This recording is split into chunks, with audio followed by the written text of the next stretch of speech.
Bismillahirrahmanirrahim. Pondok Pesantren Az-Zaitun di Indramayu, Jawa Barat baru-baru ini ramai menyedot perhatian publik. Selain karena dianggap di dalamnya ada gerakan Negara Islam Indonesia NII, sosok Panji Gumilang, pimpinan daripada pesantren Az-Zaitun ini juga disorot oleh media saat ini. Padahal pada masanya, coba diperhatikan, pada masanya pesantren Al-Zaitun ini pernah disebut pesantren terbesar di Asia Tenggara karena lokasinya di atas tanah lebih dari 1.200 hektar di salah satu desa di Kecamatan Gantar, Kabupaten Indramayu di Jawa Barat. Kita ingin mengetahui sekilas tentang pesantren Az-Zaitun. Kan kita tadi jelaskan peran pesantren dalam menyebarkan agama Islam dan mendidik generasi muda untuk menjadi manusia atau insan yang sesuai dengan ajaran agama Islam. Kemudian apa sih pesantren Az-Zaitun dan apa perannya dan metode atau pendidikannya? Pesantren Az-Zaitun ini merupakan usaha dari Yayasan Pesantren Indonesia yang memulai pembangunannya pada tanggal 13 Agustus 1096 Masehi. 1996 Masehi itu mulai pembangunan pesantren tersebut. Kemudian pembukaan awal pembelajarannya dilaksanakan pada tanggal 1 Juli 1999 Masehi. Dan peresmian secara umum dilakukan pada tanggal 27 Agustus 1999 oleh Presiden Indonesia ketiga, Presiden Habibie rahimahullah. Dia sebagai pusat pendidikan dan pengembangan budaya toleransi serta pengembangan budaya perdamaian. Kurikulum yang ada di dalam pesantren tersebut adalah kurikulum Kementerian Agama dan Kementerian Pendidikan dan Kebudayaan. Pendidikan formalnya ada PAUD, yang kedua ada sekolah dasar Madrasah Ibtidaiyah, dan juga ada MTS Madrasah Tsanawiyah dipadukan dengan Aliyah MA. Yang keempat pendidikan kelas dewasa kejar paket ABC. Yang kelima perguruan tinggi yang dinamakan Institut Agama Islam Al-Zaitun Indonesia. Kontroversi daripada pesantren Az-Zaitun ini mulai pada tahun 2002. Majelis Ulama Indonesia mengadakan penelitian mengenai pesantren Az-Zaitun ini.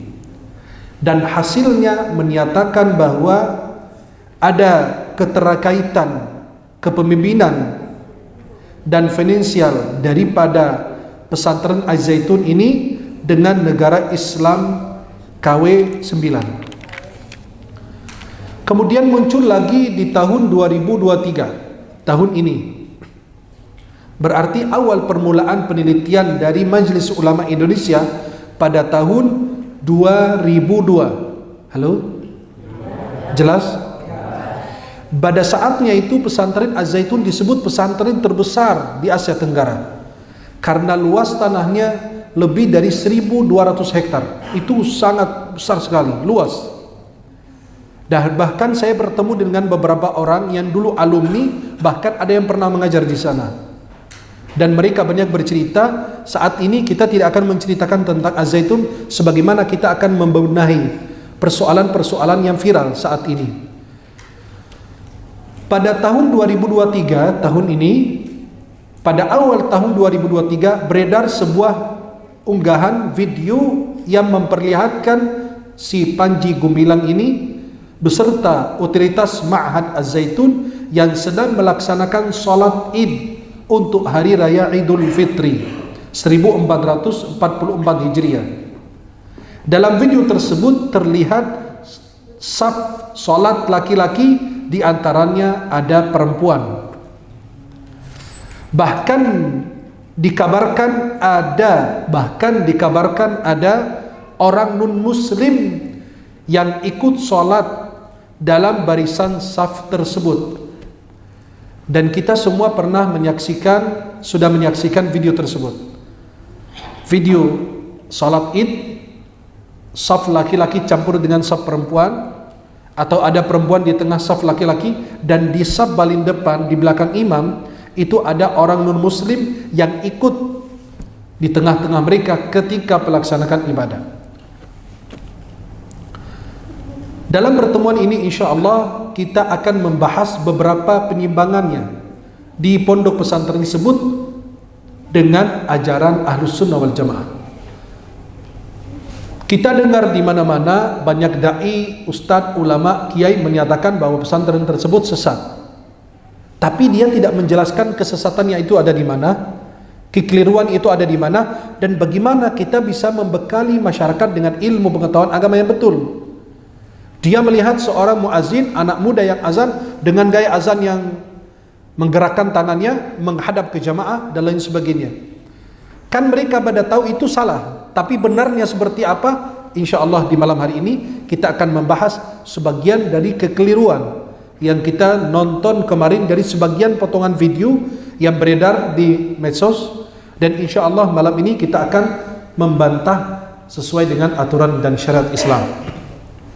Yang pertama, saya sekarang membahas fikih. Ada yang masih khilafiyah, walaupun tidak sesuai dengan sunnah Nabi, nanti kita akan jelaskan juga. Yang pertama, saf salat bercampur antara laki-laki dan perempuan. Bagaimana hukumnya ketika di tengah saf laki-laki ada perempuan? Ini kita akan membahas menurut ulama fikih 4 mazhab. Malam ini kita pembahasan 4 mazhab, bukan satu mazhab. Kata ulama fikih, apabila perempuan salat berjejeran dengan laki-laki dan ada pembatas antara mereka, contoh seperti ini, kaca ini atau tembok, laki-laki di sini, di seberang, di sampingnya, tapi di luar tembok atau pembatas tersebut ada perempuan, atau ada kekosongan, ya, yang kita lihat pada saat Covid kemarin, ya, saf kita agak longgar sedikit. Kalau ada kelonggaran atau ada, ya, celah atau kosong di antara kita dan perempuan tersebut, maka ulama mengatakan sampai orang bisa berdiri di situ, berarti ini perempuan, ini laki-laki. Berarti kosong di sini bisa diisi oleh orang. Tapi memang kosong, berarti satu saf berjejeran perempuan dan laki-laki. Maka kata ulama, salat itu sah. Ya. Kalau ada kekosongan, atau ada tembok, atau ada kaca, atau ada pembatas, atau ada tempat yang kosong, kata ulama 4 mazhab salatnya sah. Menurut mazhab Hanafi, Maliki, Syafi'i dan Hambali.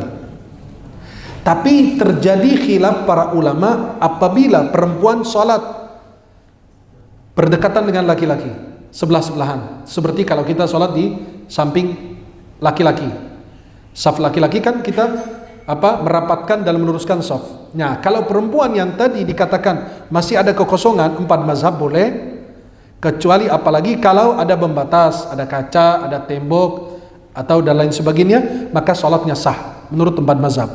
Tapi kalau perempuan itu berjejeran, tidak ada pembatas, tidak ada tidak menjaga jarak antara dia dan laki-laki, itu terjadi khilaf. Mazhab Hanafi mengatakan batal salatnya. Ya, yang batal salatnya laki-laki. Coba ya, berapa orang? 3 orang. Satu yang sebelah kanan dia, ini perempuan, ini laki-laki di sini. Yang kanan ini batal, satu. Kemudian wa akharu an yasariha, yang kiri juga batal. Kemudian yang di belakang juga batal. Jelas? Berarti kalau ada perempuan sebelah-sebelahan dengan kita, kita yang kasihan bukan dia. Halo? Jelas?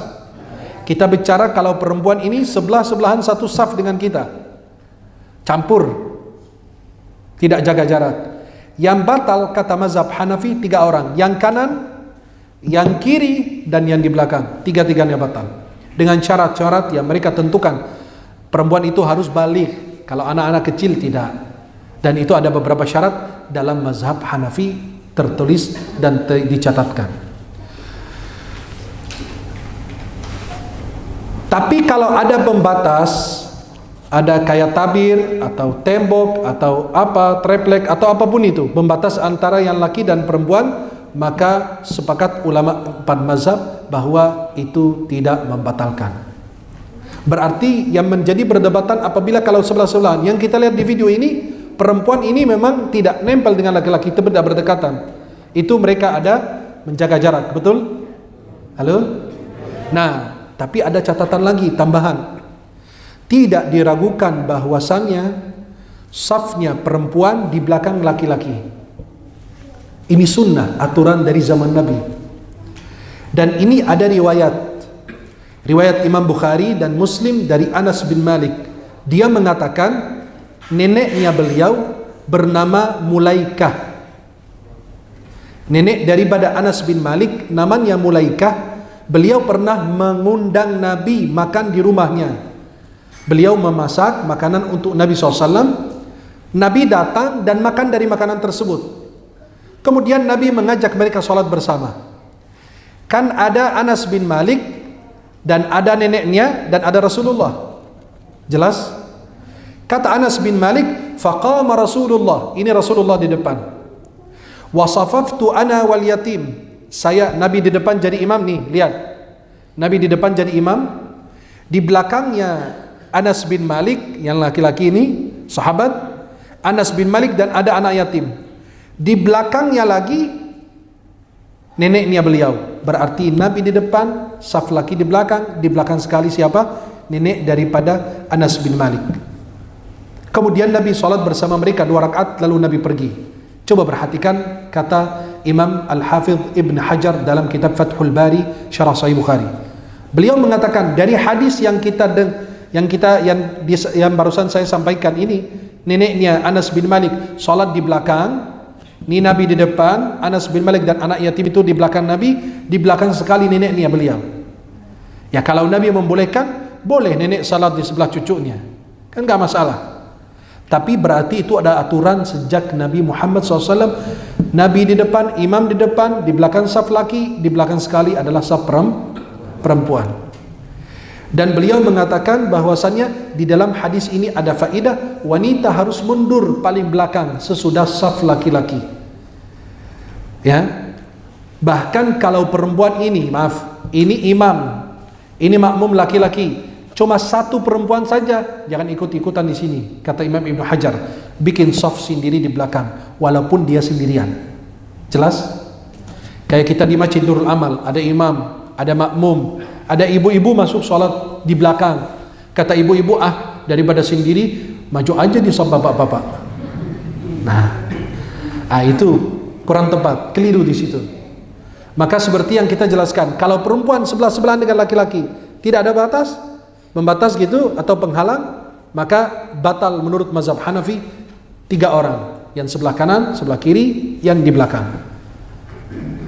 Kemudian kalau seandainya perempuan tersebut menjaga jarak, kata ulama tetap sah menurut 4 mazhab, tapi itu menyelisihi sunnah Rasulullah yang sejak dahulu diterapkan demikian. Imam di depan, di belakang laki-laki, di belakang sekali kaum perempuan. Sebagaimana dalam hadis yang baru saya jelaskan tadi. Yang kedua, terkait dengan video yang beredar, perempuan boleh menjadi khatib sholat Jumat. Pada dasarnya perempuan tidak diwajibkan sholat Jumat, nggak ada wajib. Bagi musafir, perempuan, orang sakit, dan anak kecil itu tidak diwajibkan sholat Jumat. Jadi coba perhatikan, Sejauh yang saya tahu, sejarah belum pernah mencatat adanya seorang wanita yang bertindak sebagai khatib Jumat di hadapan kaum muslimin. Selama sejarah nggak pernah ada. Sepengetahuan saya, dan saya mencari riwayatnya, tidak ada sama sekali.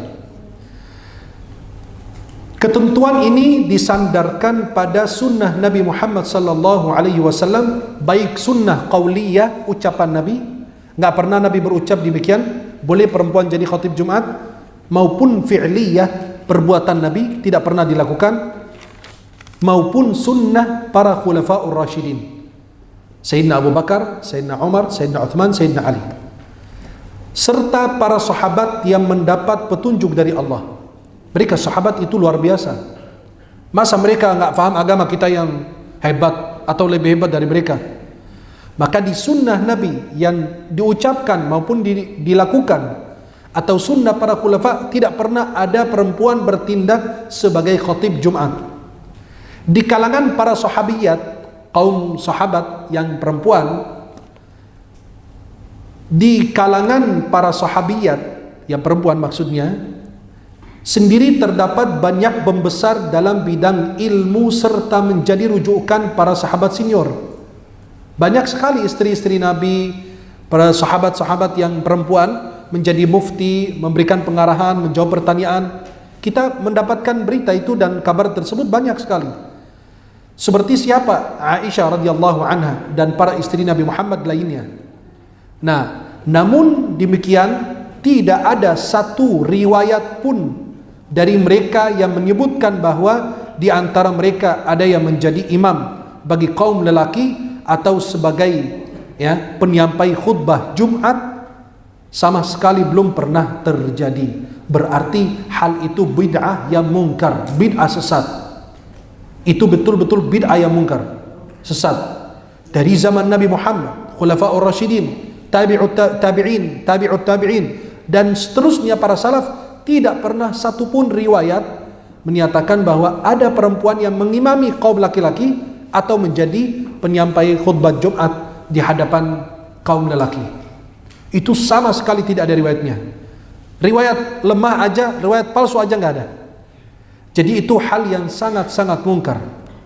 Maka itu penimbangan yang ada di dalam video yang sudah ditayang atau disampaikan di dalam beberapa potongan video yang kita sering nonton. Yang ketiga, muazzin menghadap jamaah dan penuh dengan gerakan tangan. Menghadap jamaah, Allahu Akbar, Allahu Akbar. Ini kemana ini orang? Ini, coba lihat. Ada anjuran ketika azan. Saya sampaikan sebagian dan poin yang kita cari. Yang pertama, disunnahkan azan tepat waktu, di awal waktu. Dan ini sepakat ulama 4 mazhab. Hanafi, Syafi'i, Maliki, Hambali. Dari Jabir bin Samurah radhiyallahu an, qala, beliau berkata, kana Bilalun radhiyallahu anhu la yuakhirul adhana anil waqt wa rubbama akhara al-iqamata syai'an. Jabir bin Samurah, sahabat Nabi, menceritakan bahwasannya Bilal bin Rabah sebagai tukang azan di zaman Nabi tidak pernah menunda waktu azan atau menunda azan daripada waktu awalnya. Contoh azan jam 12 atau tadi jam azan Isya jam 7 lewat 7 atau lewat 9. Nah, itu awal waktu, azan tepat waktu di awal waktu. Kata beliau, Bilal bin Rabah tidak pernah menunda waktu azan dari awal. Dia azan tepat waktu. Tetapi kadang-kadang menunda waktu iqamat, seperti nunggu imam datang, atau nunggu persiapan jamaah, atau nunggu Rasulullah ada urusan dan lain sebagainya. Maka itu boleh ditunda sebentar, itu diperbolehkan kalau iqamat. Tapi kalau azan tidak. Ini hadis riwayat Ibnu Majah dan Abu Daud dan Abu Ya'la, sanadnya baik. Yang kedua, agar orang tahu dengan masuk waktunya salat, agar mereka mempersiapkan diri. Maka azan di awal waktu agar orang tahu, oh udah masuk waktu zuhur, udah masuk waktu asar, dan juga bisa mempersiapkan diri. Yang kedua, disunnahkan, dianjurkan agar seorang muazzin itu tegak berdiri pada saat azan. Dan ini sepakat ulama 4 mazhab. Hanafi, Syafi'i, Maliki, Hambali. Bahkan Imam Ibnul Munzir menukil kesepakatan para ulama bahwa muazzin itu pada saat azan tegak berdiri, kecuali ada uzur, sakit atau apa, dia nggak bisa tegak diri, boleh sholat atau azan pada saat lagi dalam keadaan duduk, tapi ada uzur, dan lebih afdal mengumandangkan azan dalam keadaan berdiri. Ibnu Qudamah dalam kitab Al-Mughni mengatakan muazzin Rasulullah SAW di masa Nabi azan dalam keadaan tegak, qiyaman, berdiri dia azannya, dan ini dinukil oleh Ibnu Qudamah dalam kitab Al-Mughni. Coba perhatikan poin yang ketiga, disunnahkan, dianjurkan ketika azan dikumandangkan oleh muazzin untuk menghadap kiblat dan dalam keadaan berdiri. Dan dinukil ijma' bahwa sunnah Nabi Muhammad SAW ketika azan menghadap kiblat. Imam Ibnul Munzir mengatakan dalam kitab Al-Ijma', sepakat para ulama bahwa sunnah Rasulullah pada saat azan menghadap kiblat. Imam Ibnu Qudamah mengatakan sunnah pada saat azan menghadap kiblat, dan kami tidak tahu ada khilaf dalam hal itu. Berarti hampir kesepakatan ulama. Fa inna muadzinin Nabi SAW kanu yu'adziruna mustaqbilal qiblah. Para muazzin di zaman Nabi semua azan menghadap kiblat. Kita sendiri yang menghadap jamaah. Berarti kayak Nabi ajarannya nggak beres, sahabat nggak benar, kita yang paling benar. Sampai ajaran Nabi aja kita tinggal secara keseluruhan dengan apa yang dilakukan oleh orang-orang tersebut. Sampai Imam Al-Kasani mengatakan dalam kitab Bada'i'us Shana'i' bahwasannya seorang muazzin azan dalam keadaan menghadap kiblat karena ketika azan turun begitu mereka laksanakan sejak zaman Nabi SAW, dan ini kesepakatan para ulama. Dan apabila seorang muazzin meninggalkan azan dalam keadaan menghadap kiblat, itu sah karena sudah menyampaikan. Yang penting azan sudah sampai. Tapi dia makruh karena meninggalkan sunnah mutawatir, dinukil dari banyak orang ke banyak orang, namanya sunnah mutawatir sampai kepada kita saat ini. Maka kalau ada yang azan tidak menghadap kiblat, kata beliau makruh karena menyelisihi sunnah Rasulullah yang sudah disepakati sejak dahulu, seorang muazzin menghadap kiblat bukan menghadap jamaah. Dan muazzin Rasulullah SAW menghadap kiblat ketika azan, dan azan itu adalah doa, dan doa itu adabnya menghadap kiblat. Dan itu yang sering kita lihat di beberapa potongan video itu, anak muda yang menggerakkan tangannya ya pada saat azan dan menghadap jamaah. Itu perbuatan yang keliru, menyelisih sunnah Rasulullah SAW, hal yang mungkar ya, sampai dengan nada suara kayak mau ngajak perang. Maka coba kalau dengar azan Makkah dan azan pesantren tersebut, lebih merdu, lebih enak azan Makkah, azan-azan yang mengajak ya, mengajak untuk beribadah kepada Allah Subhanahu wa taala. Kemudian yang keempat, memperbolehkan melaksanakan haji ke Indramayu pada tanggal 1 Muharram setiap tahun sekali. Itu beliau mengatakan bahwa tidak perlu kita ke tanah suci, kita di sini juga tanah suci. Dia tidak tahu di sini tanah air. Dia mungkin salah sebut, mungkin di sana tanah suci, di sini kita tanah air. Airnya masih kita beli juga kok. Ya. Jadi pelaksanakan ibadah haji, ngapain jamaah haji kita jauh-jauh nunggu antri 25 tahun? Ngantri sampai 25 tahun sampai ke Makkah. Tahun ini jamaah haji Indonesia di atas angka 600 jamaah meninggal dunia di Makkah dan Madinah. Ngapain mereka jauh-jauh ke Indramayu aja Pak, Jawa Barat. Nah itu maaf, orang awam tahu hajinya ke Makkah, ke Ka'bah. Kita di sini nggak ada Ka'bah, dan negara lain di Timur Tengah gak ada yang berebut. Oh enggak, hajinya ke Qatar, hajinya ke Kuwait, hajinya ke Mesir, hajinya ke ini. Gak ada yang berebut. Kenapa? Sudah menjadi kesepakatan. Orang awam sudah tahu hajinya kemana? Hajinya ke Makkah. Makkah kenapa? Karena di situ Ka'bah. Walillahi 'alan nasi hijjul baiti man istata'a ilaihi sabila. Bait itu apa? Rumah Allah itu di mana? Ya di Makkah. Ya. Dan itu ketentuan dan aturan Allah Subhanahu wa taala. Orang Makkah sendiri juga enggak. Ya, itu kan anugerah Allah kepada mereka. Maka itu hal yang keliru pada saat ada ungkapan seperti ini. Itu kekeliruan yang besar. Kemudian berikutnya, mengganti salam umat muslim dengan shalom alaihim, dengan salam Yahudi. Kenapa kita tidak boleh pakai salam yang lain? Kita pakai assalamualaikum warahmatullahi wabarakatuh. Saya akan sebutkan kenapa. Salam ini tahiyatul Islam, ucapan umat Islam. Imam Nawawi mengatakan arti dari assalamu, artinya karena itu dikatakan artinya nama Allah. Salah satu nama Allah assalam. Ya. Kemudian beliau mengatakan assalamu alaika, artinya ismullahi alaika, ay anta fi hifdhihi, engkau berada dalam penjagaan Allah. Itu assalamu alaikum, engkau berada dalam penjagaan Allah. Atau dikatakan Allahu ma'ak, Allah bersamamu. Kemudian Imam Nawawi mengatakan waqila as-salamu bima'na as-salama, dikatakan as-salamu artinya keselamatan. Artinya apa? Keselamatan yang selalu menyertaimu dimanapun engkau berada. Ini ungkapan Imam Nawawi dalam kitab Syarh An-Nawawi ala Sahih Muslim. As-salam salah satu nama Allah. Kalian sering baca wallahu alladzi la ilaha illa huwa al-malikul quddusu as-salam, yaitu nama Allah Subhanahu wa taala. Imam Bukhari meriwayatkan dalam kitab Al-Adab Al-Mufrad dengan sanad yang baik dari Anas bin Malik bahwa Nabi bersabda, innas salama ismun min asma'illahi ta'ala, sesungguhnya as-salam salah satu nama Allah Subhanahu wa taala yang Allah turunkan di muka bumi, maka tebarkan salam di antara kalian, fafshus salama bainakum. Kemudian as-salam, assalamualaikum warahmatullahi wabarakatuh, itu adalah ucapan dan tahiyyah ahli surga nanti, ucapan ahli surga.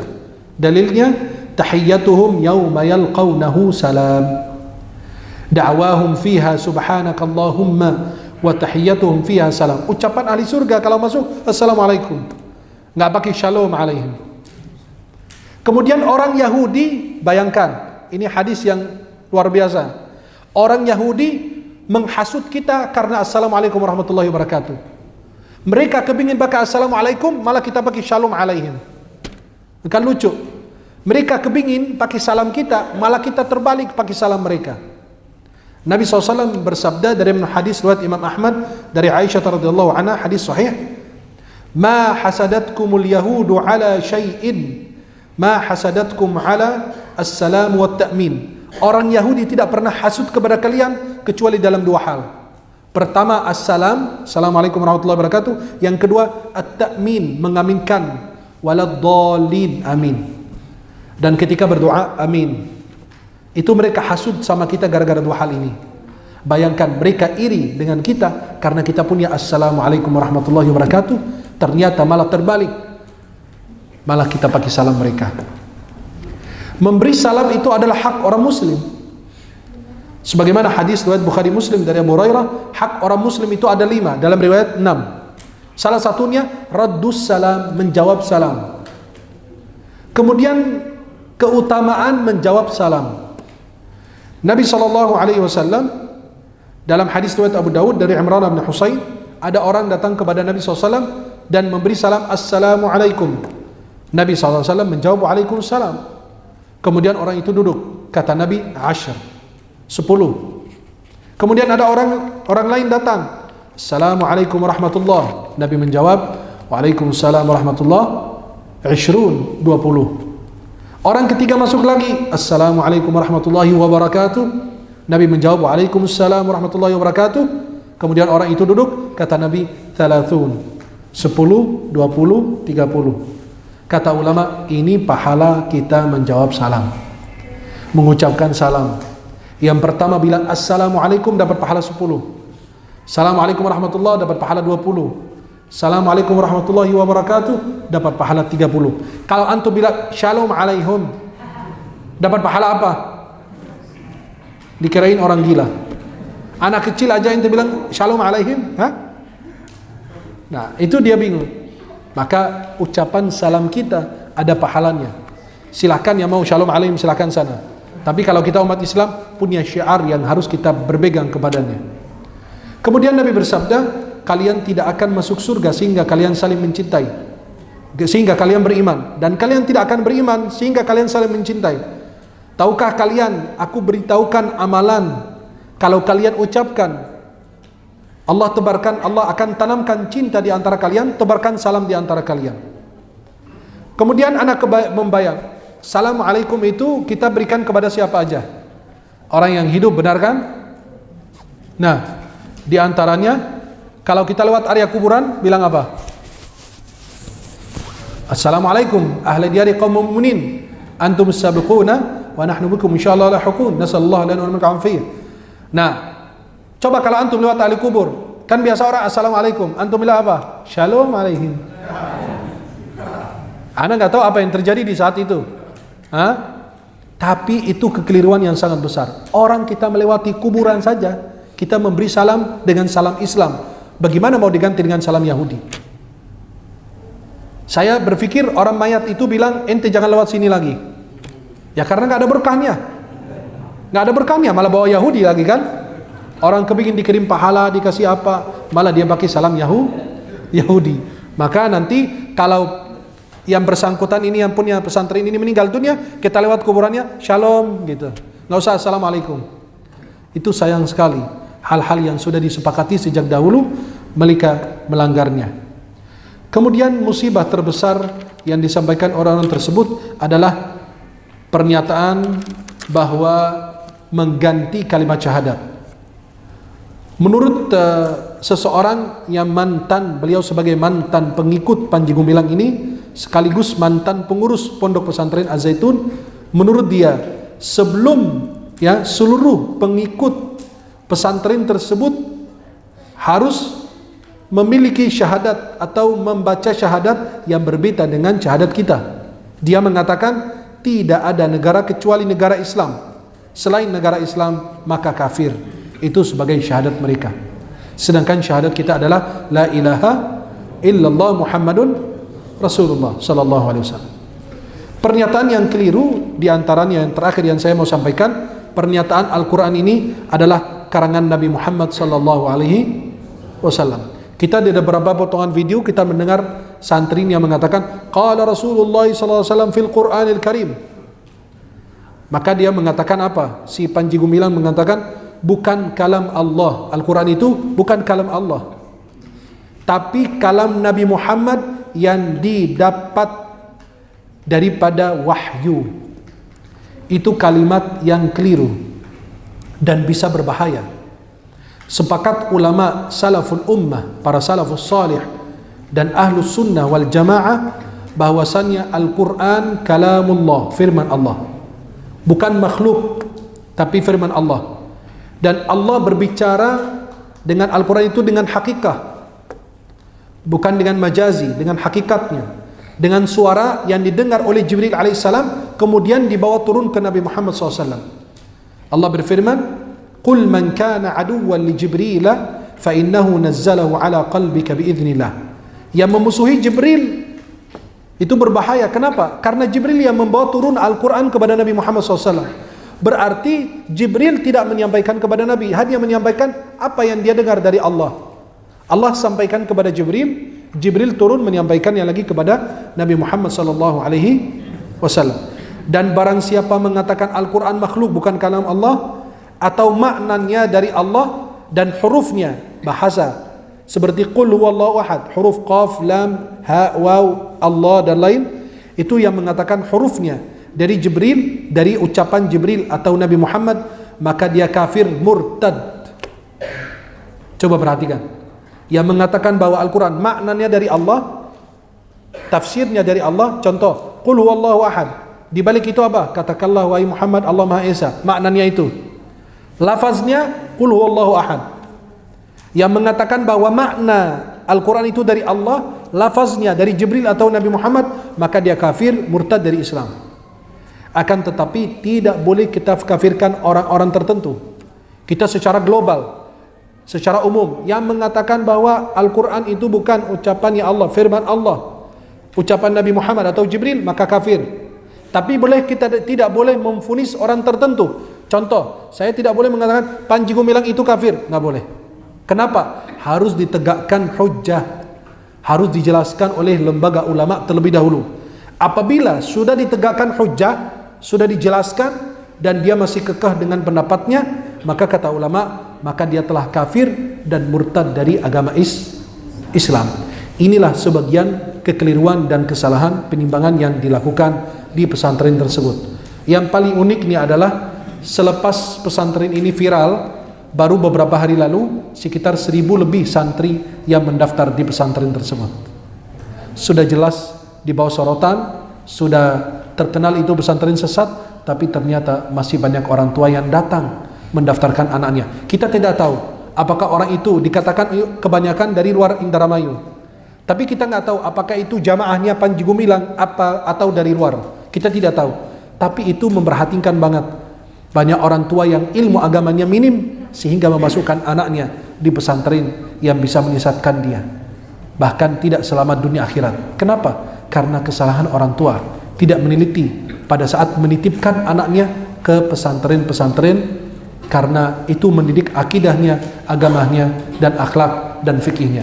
Mudah-mudahan kita senantiasa diberikan perlindungan oleh Allah Subhanahu wa taala, dan mudah-mudahan kita senantiasa berada dalam lindungan Allah, dan mudah-mudahan anak-anak kita yang sedang belajar di pesantren diberikan istiqamah oleh Allah Subhanahu wa taala, dan terus kita memantau mereka di pesantren tersebut dengan harapan mereka menjadi ulama yang istiqamah di jalan Allah Subhanahu wa taala. Amin ya rabbal alamin. Mudah-mudahan yang saya sampaikan bermanfaat. Aqulu qawli hadza wa astaghfirullah li wa lakum.